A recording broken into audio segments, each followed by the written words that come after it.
RTV app వార్తల్ని క్షణాల్లో చదివే అవకాశం ఉంటుంది. ఒక న్యూస్ పేపర్, ఒక టెలివిజన్ ఛానల్ మీ చేతుల్లో ఎప్పుడూ ఉంటాయి.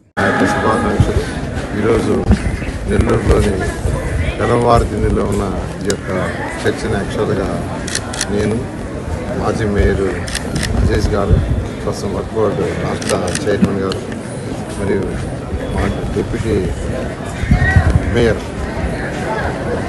తర్వాత నాయకులు, తెలుగుదేశం నాయకులు అందరూ కూడా యాక్చువల్గా ఈరోజు ఈ చర్చలో పాల్గొని మరి ఆశీర్వాదాలు తీసుకోవడం. ఈ యొక్క క్రిస్మస్ సందర్భంగా ఆ యేసు ప్రభువు ప్రతి ఒక్కరూ ఆయురారోగ్యంతో సకల ఐశ్వర్యాలు. అదేవిధంగా ఈరోజు మన రాష్ట్రం తీసుకుంటే ఆర్థికంగా ఎంతో ఇబ్బందుల్లో ఉంది. గత ప్రభుత్వం చేసిన అవకతవకలకు రాష్ట్రం ఈరోజు ఆర్థికంగా అనేక ఇబ్బందులు ఉంది. అయితే ముఖ్యమంత్రి నారా చంద్రబాబు గారు అపార అనుభవంతో ఈరోజు రాష్ట్రం కొద్దిగా ఇబ్బందులు పొందుతుంది. అందువల్ల ప్రజలకు ఏదైతే మాట ఇచ్చామో ఆ మాట తప్పకూడదని ఒక్కొక్కటి ఎలక్షన్స్ మీద ఇచ్చాం, ఒక్కొక్కటి చేసుకుంటూ వస్తుంది, 1 by 1 చేసుకుంటూ వస్తుంది. అయితే త్వరలో ఈ రాష్ట్రం ఆర్థికంగా ఇబ్బంది నుంచి కోరుకోవాలని ఈరోజు ఆ భగవంతుడు యేసు ప్రతి ఒక్కరు కూడా ఆ యొక్క యేసు ఈ రాష్ట్రం ఆర్థిక ఇబ్బంది నుంచి బయటపడేటట్టుగా చేయాలని కోరుకోవాల్సింది.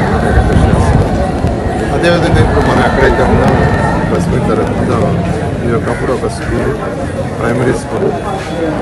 అయితే ఈ స్కూల్ని గత ప్రభుత్వం క్లోజ్ చేసింది. ఇలా రాష్ట్రంలో అనేక స్కూల్స్ క్లోజ్ చేయడం 2014-19లో కూడా క్లోజ్ చేయాలని అధికారులు ప్రపోజల్ పెడితే చంద్రబాబు నాయుడు గారు 2014-19లో అధికారులు ప్రపోజల్ పెట్టారు, ఇంతకంటే స్ట్రెంత్ తక్కువ నేను క్లోజ్ చేస్తాను. కానీ ఆ రోజు ముఖ్యమంత్రి గారు చంద్రబాబు నాయుడు యాక్సెప్ట్ చేయాల. లేదు, ప్రతి ఏరియాకి స్కూల్స్ కావాలా, డెవలప్ కావాలంటే గత ప్రభుత్వం క్లోజ్ చేసేసింది. అయితే ఈరోజు ఇక్కడికి వస్తే చర్చలోనే అడిగారు, సార్ ఈ స్కూల్ని ఎలా చేస్తారు ఏందని. అయితే నెల్లూరులో విఆర్ హై స్కూల్, విఆర్ కాలేజీలో నేను చదివాను, కానీ ఆ స్కూల్ కూడా మూసేశారు, అది కూడా రన్ కావట్లేదు. నేను 14-19లో ఉన్నప్పుడు ఆ స్కూల్ పైన ఒక జూనియర్ కాలేజీ పెట్టాను. 11th and 12th IIT coaching ఆ రోజు మేయర్ అజీజ్ గారు మున్సిపల్ కార్పొరేషన్ తరఫునే పెట్టించాను, రెసిడెన్షియల్ పెట్టించాను. 300 మంది పిల్లలు చదివేట్టుగా, ఒక 150 మంది నెల్లూరు పిల్లలు, ఒక 150 మంది వేరే జిల్లాలో కూడా ఇచ్చాము. బ్రహ్మాండంగా తయారయ్యారు. ఈరోజు ఐఐటీలో చదువుతున్నారు, ఎన్ఐటీలో చదువుతున్నారు, చదువైపోయి బయట కూడా ఇచ్చున్నారు. ఈరోజు ఎంతోమంది అవపడుతున్నారు, చెప్తారు మేము చదివాం, మళ్ళీ దాన్ని పునరుద్ధరించమని. కానీ గత ప్రభుత్వం దాన్ని హాస్టల్ క్లోజ్ చేసేసి. ఎందుకు క్లోజ్ చేస్తారో తెలియదు. ఒక మంచి పని చేస్తే అది ఏ ప్రభుత్వం అయినా కొనసాగించడం ఆపడం. 2,000 మంది నిరుపేద విద్యార్థులకు అడ్మిషన్ ఇప్పిస్తాను. అది కూడా సర్వేపల్లి కాలువ కట్ట మీద, జాఫర్ కెనాల్ కట్ట మీద, కన్నారు కట్ట మీద కొన్ని సంస్థలు పేదలు నిరుపేదలు ఉన్నారు. పనులు ఇళ్లలో పాచిపని చేసుకుంటున్నారు. స్కావెంజర్స్, స్లీపర్స్, రోజు కూలింగ్ పోయేవాళ్ళు. ఇలాంటి పిల్లలు చదివించలేక బాధపడుతున్నారు. నేను యాక్చువల్గా ఎలక్షన్స్ ముందు ప్రతి ఇల్లు తిరిగా, నా కంటితో చూశాను, చెవులతో విన్నా. అందుకని ఎలక్షన్స్ క్లియర్గా 2,000 మందికి నిరుపేదలకి హై మన ఇన్స్ట్రక్షన్ కూడా నేను చేశా. విఆర్ హై స్కూల్ని దానికి కంప్లీట్గా బిల్డింగ్ మొత్తాన్ని మోడర్నైజ్ చేయమని కన్సర్న్ మంత్రి గారితో కూడా మాట్లాడిన, ఎడ్యుకేషన్ మంత్రితో. ఆయన ఇమీడియట్గా నెల్లూరు ఒకటి, కుప్పం ఒకటి, మంగళగిరి, శ్రీకాకుళం ఇలా 4-5 ప్లేస్లో స్టార్ట్ చేయడానికి వారు కూడా యాక్సెప్ట్ చేశారు. 2,000 మందికి అక్కడ ఇవ్వబోతున్న అకాడమిక్ పీరియడ్. ఈ యొక్క తెల్లవారుదిలో 47 మంది ఉన్నారంట. ఆ 47 మందికి అక్కడ ప్రవేశిస్తున్నాను. ఈ 2,000 మందికి ఉచితంగా ట్రాన్స్పోర్ట్ ఉంటుంది, ఉచిత ఎడ్యుకేషన్, మార్నింగ్ బ్రేక్ఫాస్ట్, మధ్యాహ్నం లంచ్ కూడా ఉచితంగా ఉంటుంది. అది కార్పొరేషన్ తర్వాత ఎడ్యుకేషన్ డిపార్ట్మెంట్ కలిసి చేసే విధంగా చేస్తాను. దాంట్లో ఈ ఎలవారి దీనిలో ఉన్న ఆ 47 మంది విద్యార్థులు ఎవరైతే ఈ స్కూల్లో చదువుతూ ఈ స్కూల్ మూసేస్తారో వాళ్ళందరికీ అడ్మిషన్ ఇస్తారని ఈ యొక్క క్రిస్మస్ సందర్భంగా ఎలవారి దీని యొక్క తల్లిలకు తెలియజేస్తాను. Thank you. పాటు ఎల్లమ్మవారి జిల్లాలో ఉండే ఆర్సీఎంసీ చర్చ్ ఈరోజు సందర్శించడం జరిగింది. అందరితో కలిసి ఇక్కడ కేక్ కట్ చేసి వాళ్ళందరితో కలిసి పండుగ చేసుకోవడం ఎంతో సంతోషంగా ఉంది.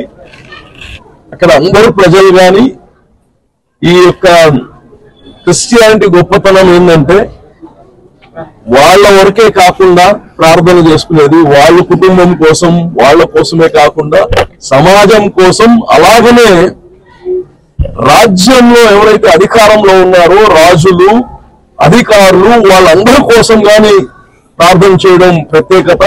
నిజంగా చాలా సంతోషంగా ఉంది. ఈ రాష్ట్ర భవిష్యత్తు రాష్ట్ర పరిస్థితి గురించి గాని అన్ని చర్చెస్ లో ఈ రోజు ప్రార్థన చేయడం సంతోషం.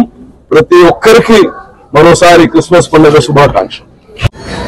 ఈ జిల్లాలో ఉన్న క్రైస్తవ సోదరులకి సోదరుమణులకి ముఖ్యంగా ఇప్పుడు క్రిస్మస్ నాడు ఎలంవారి కింద ఉన్న ప్రజలందరికీ కూడా హృదయపూర్వక హ్యాపీ క్రిస్మస్.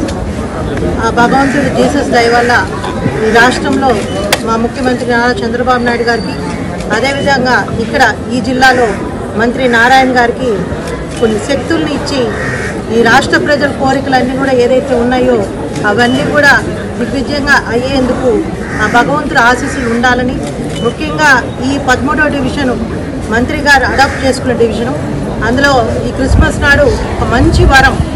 ఏదైతే పిల్లలు ఇప్పుడే టీచర్స్ అక్కడ ఉన్న వాళ్ళు కూడా కొంతమంది పేరెంట్స్ చెప్తున్నారు, మా పిల్లల్ని చదివించుకోలేకపోతున్నాం, మా పరిస్థితులు బాగాలేక వాళ్ళని స్కూల్కి కూడా పంపించలేకపోతున్నామని.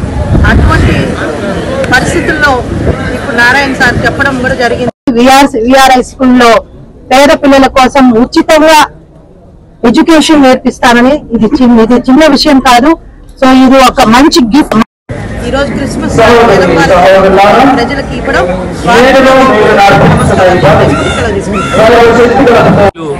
డాక్టర్ పొంగూరు నారాయణ సార్ గారితో పాటు ఈరోజు నెల్లూరు నగరంలోని 13వ డివిజన్లో ఉన్నటువంటి ఎలంవారిలో ఆర్సీఎం చర్చికి పవిత్ర క్రిస్మస్ సందర్భంగా ప్రార్థన రావడం జరిగింది. ఇక్కడ ఉన్న పాస్టర్ ప్రజలందరూ కలిసి నారాయణ సార్ గారి కోసం, ప్రజల కోసం, రాష్ట్ర ప్రభుత్వం కొరకు ప్రార్థన చేశారు. రాష్ట్ర ప్రభుత్వం అన్ని రకాల బాగుండాలని, రాష్ట్ర భవిష్యత్తు బాగుండాలని చెప్పి ఈరోజు నారాయణ సార్ కూడా ప్రత్యేక ప్రార్థనలు చేశారు. ఈ పవిత్ర క్రిస్మస్ సందర్భంగా క్రైస్తవ సోదరులందరికీ హృదయపూర్వక అభినందనలు. మరిన్ని వీడియోస్ కోసం ఛానల్ ని సబ్స్క్రైబ్ చేయండి, లేటెస్ట్ అప్డేట్స్ కోసం వాట్సాప్ ఛానల్ ని ఫాలో చేయండి, అండ్ లింక్ డిస్క్రిప్షన్ లో ఉంది.